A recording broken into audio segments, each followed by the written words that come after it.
Grand గాలా ఈ ఫిబ్రవరి 23న ఉదయం 10 గంటల నుండి మాదాపూర్ ఎన్ కన్వెన్షన్ లో. Tickets available on book my show Paytm. నమస్కారం, వెల్కమ్ టు ఐ డ్రీమ్. నేను విజిత. ప్రస్తుతం మనతో పాటు ఉన్నారు ప్రముఖ ఆధ్యాత్మికవేత్త సుభాష్ శర్మ గారు. ఇప్పుడు గురుగారితో మాట్లాడి మన సందేహాలన్నింటినీ నివృత్తి చేసుకుందాం. నమస్కారం గురుగారు. శ్రీమాత్రే నమః.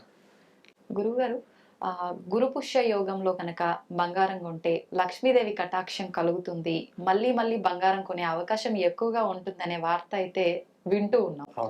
మామూలుగా అయితే ధనత్రయోదశి రోజు గాని, అక్షయ తృతీయ రోజు గాని కొంటూ ఉంటాం రెగ్యులర్ గా. మరి ఇప్పుడు ఈ వార్త అయితే వినిపిస్తుంది. అసలు దీని గురించి ఏం చెప్తారు గురుగారు? తప్పకుండా తెలియజేస్తాను. ముందుగా ప్రేక్షకులందరికీ శ్రీమాత్రే నమః, శ్రీ గురుభ్యో నమః. జ్ఞానినాంనపి చేతాంసి దేవి భగవతీ సా బలాయ కృష్ణమోహాయ మహామాయ ప్రయశ్చతి. నిజానికి సనాతన ధర్మం జ్యోతిష శాస్త్రం ఏం చెప్పింది అంటే, బంగారం అనేటటువంటిది కొనే పద్ధతులు ఎన్నో రకాలుగా చెప్పడం జరిగింది. అయితే ఈ గురు పుష్య యోగం అనేటటువంటిది బంగారం కొనడానికి చాలా అద్భుతంగా ఉపయోగపడేటటువంటి ఒక యోగంగా చెప్పడం జరిగింది. అయితే ఈ అక్షయ తృతీయ అనేటటువంటిది, ధనత్రయోదశి అనేటటువంటిది శుభకార్యాలు చేయడానికే తప్ప వస్తువులు కొనడానికి ప్రాముఖ్యత చూపించలేదు. అది ఏ శాస్త్రంలో కూడా చెప్పలేదు. ఎందుకు అనంటే గనక ఈ అక్షయ తృతీయ కానివ్వండి, ధనత్రయోదశి కానివ్వండి, ఇవన్నీ కూడా పండుగలతో కూడుకున్నటువంటి సాంప్రదాయాలు. ఇక్కడ మన సనాతన ధర్మము సాంప్రదాయము, ధర్మము, ఆచరణ మూడు రకాలైనటువంటి పద్ధతులు అనేటటువంటి ఏర్పాటు చేసింది. ఇందులో మనం ప్రధానంగా ఈ గురు పుష్యమి రోజున ఎందుకు కొనాలి అంటే గనక, ప్రపంచంలో ఆర్థిక లావాదేవీలు జరగడానికి ప్రధానమైనటువంటి కారకుడు నవగ్రహాలలో బృహస్పతి కారకుడు అవుతాడు. డబ్బు ట్రాన్సాక్షన్ జరగాలన్నా, డబ్బు పరంగా మనం లాభాన్ని పొందాలన్నా అది గురువారం రోజున మనం చేస్తే గనక లాభాన్ని అత్యధికంగా పొందగలుగుతాము అనే ప్రామాణికం ఒకటి ఉంది. అందులోనూ పుష్యమి నక్షత్రము గురువారం కలిసి వస్తే గనక పసిడికి అది అరుదైనటువంటి ముహూర్తంగా జ్యోతిష శాస్త్రం నిర్ణయించినటువంటి ముహూర్తము ఈ గురు పుష్య యోగము. అందుకే పసిడి అంటే ఏంటి? బంగారము అని అర్థము. ఈ బంగారము గురు పుష్య యోగములో తీసుకుంటే అది దినదిన ప్రవర్తమానంగా ఈ జీవితంలో ఎదగగలుగుతాము. ఆ బంగారం ఆ రోజున కొంటే అది మనము తరగకుండా నిరంతరం మనము జీవితంలో అభివృద్ధి తీసుకుని వెళ్ళడానికి, అలాగే ఆ కొన్నటువంటి బంగారం ఏదైతే ఉందో అది ఎప్పటికీ కూడా మనం కొంటూనే ఉంటాము అనేటటువంటి ఒక సైకలాజికల్ ఫీలింగ్తో ఈ యొక్క గురు పుష్యమి రోజున కొనాలి అనేటటువంటి విధానాన్ని మనకు పెద్దలు నిర్ణయించినటువంటి ముహూర్తము. అయితే ఈ ముహూర్తము అనేటటువంటిది ఏదైతే ఉందో, ఇప్పుడు ప్రతి దానికి మనం ముహూర్త బలం అనేటటువంటిది ప్రధానంగా చూస్తాం. వివాహానికి కానివ్వండి, నిశ్చితార్థానికి కానివ్వండి, ఏదైనా పెద్ద పెద్ద వ్యాపారాలు పెడుతున్నామన్నా సరే, ఏదైనా శుభకార్యం చేయాలన్నా ముహూర్తం అనేటటువంటిది ప్రధానంగా చూస్తాము. అలాగే బంగారం కొనడానికి కూడా మన సనాతన ధర్మంలో జ్యోతిష శాస్త్రంలో కొన్ని కొన్ని ముహూర్తాలు అనేటటువంటివి ప్రధానంగా నిర్ణయించడం జరిగింది. అందులో మొదటి ముహూర్తము ఈ గురు పుష్య యోగము అని దానికి పేరు.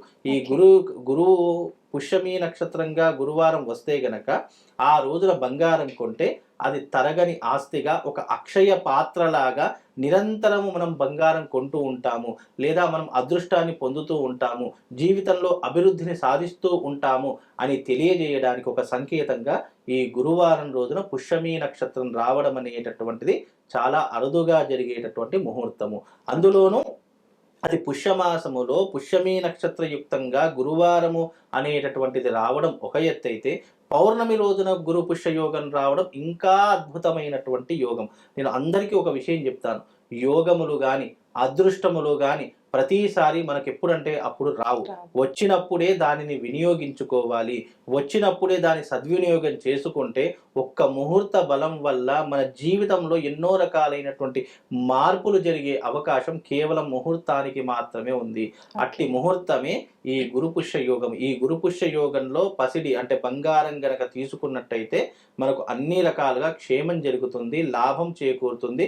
ఎన్నో రకాలైనటువంటి మునుముందు కొనేటటువంటి వస్తువులకు కూడా ధరలు పెరిగే అవకాశం కూడా ఉంటుంది అని తెలియజేసేటటువంటి ముహూర్తమే ఈ గురు పుష్య యోగం అమ్మ. దీనికి సమయం ఏమైనా చూసుకోవాలా గురువు గారు ఆ రోజు అంటే బంగారం కొనాలంటే? సమయం ఏం లేదు. గురువారం పుష్యమి నక్షత్రంతో కూడుకున్నటువంటి యోగం ఉంటే సరిపోతుంది. దీనిని గురు పుష్య యోగము అని అంటారు. మనకు ఎన్నో రకాలైనటువంటి యోగాలు ఉన్నాయి. గజకేసరి యోగమని, బ్రహ్మయోగమని, ధృతి యోగమని, వైద్యుతి యోగమని, ఇలా ఎన్నో రకాలైనటువంటి యోగములతో కొన్ని ఉంటాయన్నమాట.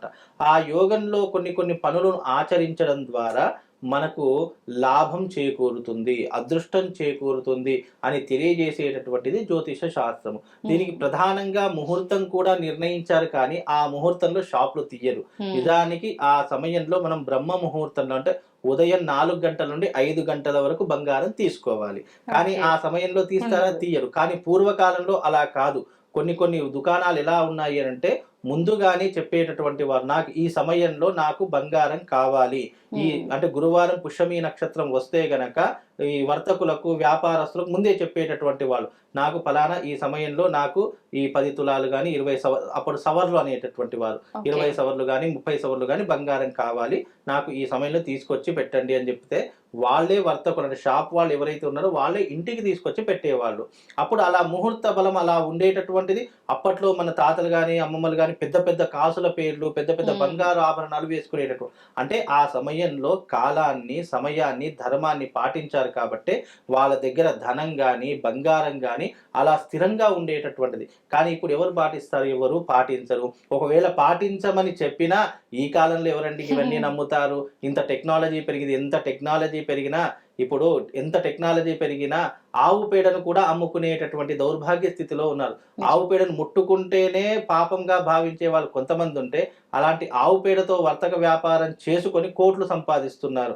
అంటే ఓల్డ్ ఈజ్ గోల్డ్. ఎప్పటికైనా అలాంటి సాంప్రదాయం ఎప్పటికైనా మనకు ఏదైనా లగ్నము, ముహూర్తం అనేటటువంటిది ఒక మనిషి అభివృద్ధిలోకి రావడానికే తప్ప అందులో మనిషికి ఏదైనా ఇబ్బంది కలిగించేటటువంటిది కానీ, అపాయం కలిగించేటటువంటిది ఏదీ ఉండదు. కాకపోతే నమ్మకం మీద జీవితం ఆధారపడి ఉంటుంది. ఈ నమ్మకం ఎలా ఏర్పడుతుంది అని అంటే గనక ఇలాంటిది ఏదైనా ప్రయత్నం చేస్తే కదా తెలిసేది. అరే నేను గురుపుష్య యోగం రోజు బంగారం తీసుకున్నాను, అప్పటి నుండి అతని జీవిత యొక్క పరిణామం చూసుకోవాలి. ఏ రకంగా అభివృద్ధిలోకి వచ్చాను, ఏ రకంగా ఉన్నత స్థాయికి వెళ్ళాను, ఒక ముహూర్తం నన్ను ఏ రకంగా మార్చేసింది అనేటటువంటి విషయాలు తెలుసుకుంటే అప్పుడు అతనికి అర్థమవుతుంది నా జీవితం ఎలా మారింది, ఏ రకంగా నేను అభివృద్ధిలోకి వచ్చాను, ఒక్క చిన్న పని చేయడం వల్ల జీవితం నాది తారుమారైపోయి నేను ఒక ఉన్నతమైనటువంటి స్థితిలోకి వెళ్ళానని ఆ మనిషి అనుకుంటాడు. ఎప్పుడైనా సరే కష్టము ఎదుటివాడికి వస్తే 1,00,000 నీతులు చెప్తాము. అదే కష్టం మన దగ్గరికి వచ్చింది అనుకోండి, అనేక రకాలుగా సతమతమైపోతాము, అందరి సలహాలు తీసుకుంటాము. అదే రకంగా ముహూర్త బలం కూడా అంతే. చెప్పడానికి వినడానికి బాగానే ఉంటుంది, కానీ ఆచరణ చేయడానికి ఎవరు కూడా ఆచరించరు. కాకపోతే ఆ సమయంలో తీసుకోవడం అనేటటువంటిది ఒక ముహూర్త బలం అనేటటువంటి మనిషిని ఒక ఉన్నతమైనటువంటి స్థితిలో కూర్చోబెడుతుంది. కాబట్టి గురు పుష్య యోగము రోజున బంగారం తీసుకుంటే అదృష్టం అనేటటువంటిది నిన్ను వరిస్తుంది. నిజంగా చాలా మందిలో ఈ సందేహం ఉంది గురుగారు. ఎవరు చూసినా గురు పుష్య యోగం ఆ టైంలో బంగారం కొంటే మంచిదంట అంటున్నారు. అసలు నిజంగా కొనాలా? మామూలుగా అక్షయ తృతీయ కొంటుంటాం కదా, ఈ సందేహం చాలా మందిలో ఉంది గురు. నిజంగా ఇక్కడ ప్రధానంగా జ్యోతిష శాస్త్రం ఏం చెప్పిందంటే అక్షయ తృతీయ రోజున బంగారం కొంటే నీ ఆస్తులన్నీ అమ్ముకోవలసిందే. అలాగే ధనత్రయోదశి కూడా బంగారం కొంటే నువ్వు సంపాదించింది పోతుంది, ఉన్నది పోతుంది, కష్టపడ్డదంతా కూడా నాశనం అయిపోతుంది. కనుక బంగారం కొనడానికి ఇప్పుడు అక్షయ తృతీయ ఉంది. అక్షయ తృతీయ అంటే అర్థం ఏంటి? నీ జీవితం అక్షయంగా ఉండాలి అని అంటే నువ్వు ఏదైతే దానం ఇస్తావో అది నీకు అక్షయంగా నిండిపోతుంది. ఫలానా ఇప్పుడు వస్త్రదానం చేశావు, నీ జీవితంలో నువ్వు ఏ జన్మ ఎత్తినా సరే నీకు బట్టలు లోటు లేకుండా ఉంటుంది. అలాగే ఒక పేదవాళ్ళకి కానీ లేనటువంటి వాళ్ళకి ఇంత అన్నదానం చేశావంటో నువ్వు ఏ జన్మలోనైనా సరే, నువ్వు చనిపోయిన తర్వాతనైనా సరే నీకు అన్నానికి లోటు లేకుండా, ఆకలికి లోటు లేకుండా నీ శరీరం ఎప్పుడు కూడా నిటారుగా నిలబడుతుంది అని చెప్పినటువంటిదే శాస్త్రము తప్ప నువ్వు బంగారం కొని దాచుకోవాలి అనేటటువంటి విషయం ఏ శాస్త్రంలో కూడా అక్షయ తృతీయ నాడు చెప్పలేదు. అలాగే ధనత్రయోదశి రోజున కూడా ఏమి ధనత్రయోదశి రోజున లక్ష్మీదేవిని ఆరాధన చేసుకోవాలి, లక్ష్మీదేవిని పూజించాలి అని మాత్రమే చెప్పారు తప్ప బంగారం కొనాలి, ఇంట్లో దాచుకోవాలి అనేది ఎక్కడ కూడా కొనాలి అని ఎప్పుడు చెప్పారు? గురువారం పుష్యమి నక్షత్రయుక్తంగా వచ్చిన నాడు బంగారం తీసుకోండి. అలా తీసుకుంటే మీ జీవితం అక్షయంలాగా పెరుగుతుంది. అక్షయం అంటే అర్థం ఏంటి? తరిగిపోనటువంటిది, ఎప్పుడూ కూడా సమృద్ధిగా ఉండేటటువంటిది అని అర్థము. అప్పుడు నీ జీవితం ఎప్పుడూ సమృద్ధిగా ఉంటుంది. ఇంట్లో అందరికీ కూడా ఆయురారోగ్యాదులు ఉంటాయి. నువ్వు కొన్నటువంటి ఏదైతే ముహూర్తం ఉందో అది నిన్ను ఒక ఉన్నతమైనటువంటి స్థితిలో కూర్చోబెడుతుంది అని ఒక సంకేతంతో ఈ గురువారం పుష్యమి నక్షత్రం వస్తే పిసరింతైనా బంగారం తీసుకోవాలి. ఏదో కిలోలో 2 కిలోలు నువ్వు ఆ రోజున బంగారం అంటే అది కూడా కష్టపడ్డటువంటి సొమ్ముతో తీసుకోవాలి. అంతేకాని తీసుకోమన్నామని చెప్పేసి చాలా మంది ఏం చేస్తారంటే అప్పు చేసి మరీ తీసుకుంటారు. అయ్యో ఈరోజు బంగారం కొనాలి కదా, ఎవరి దగ్గర అప్పు చేసి బంగారం అలా కూడా చేయకూడదు. నీ దగ్గర స్తోమత ఉంటే తీసుకో, లేదు మళ్ళీ నువ్వు సంపాదించి దాచుకొని మళ్ళీ గురువారం పుష్యమి నక్షత్ర యోగం వచ్చినప్పుడు నువ్వు బంగారం తీసుకో తప్ప, బంగారం తీసుకోమన్నాం కదా అని చెప్పేసి నువ్వు డాంబికానికి వెళ్ళి లేదా వేరే దానికి వెళ్ళేసి నువ్వు అప్పు చేసి మరి నేను ఈరోజు బంగారం తీసుకుంటాను అంటే అది కూడా నీకు దురదృష్టానికి హేతుభూతమవుతుంది. కనుక నీ స్తోమత ఉంటే నువ్వు బంగారం తీసుకో. లేదు గురువారం పుష్యమి నక్షత్రం వచ్చింది, అమ్మవారికి మంచి దండం పెట్టుకో, నేను వచ్చే గురు పుష్య యోగం రోజైనా బంగారం తీసుకునేలా నన్ను అనుగ్రహించు అని చెప్పేసి ఆ తల్లికి నమస్కారం చేసినా ఆ తల్లి ఏదో రకంగా నిన్ను అనుగ్రహించి నిన్ను తప్పకుండా ఒక ఉన్నతమైనటువంటి స్థితిలో కూర్చోబెడుతుంది. కాబట్టి మీరన్నట్టుగా గురువారం పుష్యమి నక్షత్రం రోజున బంగారం తీసుకుంటే అదృష్టము అలాగే జీవితంలో అభివృద్ధి రెండూ కూడా ఈ యోగము ద్వారా మనిషికి కలిగేటటువంటి గొప్పనైనటువంటి ప్రయోజనాలమ్మా. గురువారు ఇంకొక సందేహం, ఇప్పుడు బంగారం కొనటం ఒక్కటేనా, లేదంటే చాలా మంది అవసరం కోసం బంగారం తాకట్టు పెట్టి డబ్బులు తెచ్చుకుంటూ ఉంటారు, అలాంటివి విడిపించుకుంటే కూడా బాగుంటుందంటారా రేపు?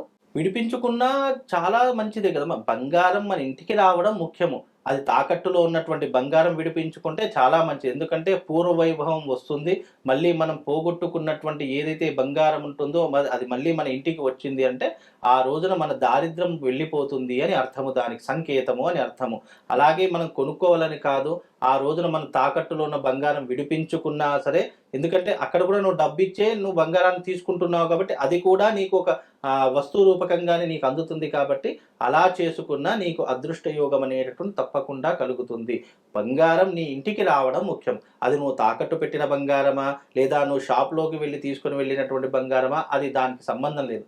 ఆ రోజున నీ ఇంటికి బంగారం పిసరింతైనా వచ్చినా నీ జీవితం మార్పు చెందుతుంది. తప్పకుండా ఆ బంగారం ద్వారా నువ్వు కొన్నటువంటి ముహూర్తం ద్వారా తప్పకుండా నువ్వు జీవితంలో అభివృద్ధిలోకి వెళ్ళగలుగుతావు. అంటే ఆ రోజున కొన్న బంగారం మళ్ళీ తాకట్టు పెట్టవలసినటువంటి పరిస్థితి ఆ మనిషికి రాదు. ఎంత కష్టం వచ్చినా తట్టుకునే శక్తి కలుగుతుంది. అలాగే ఒకవేళ కష్టం వచ్చినా మనము ఆ బంగారం తాకట్టు పెట్టకుండా ఏదో ఒక ఉపాయ మార్గం కలుగుతుంది. ఏదో ఒక రూపకంగా ఆ బంగారం అయితే మన దగ్గర స్థిరంగా ఉండిపోయేటటువంటి అవకాశాలు ఆ మనిషికి కలుగుతాయి. చాలా మంచి వివరించారు గురుగారు, ధన్యవాదాలు. శ్రీమాత్రే నమః.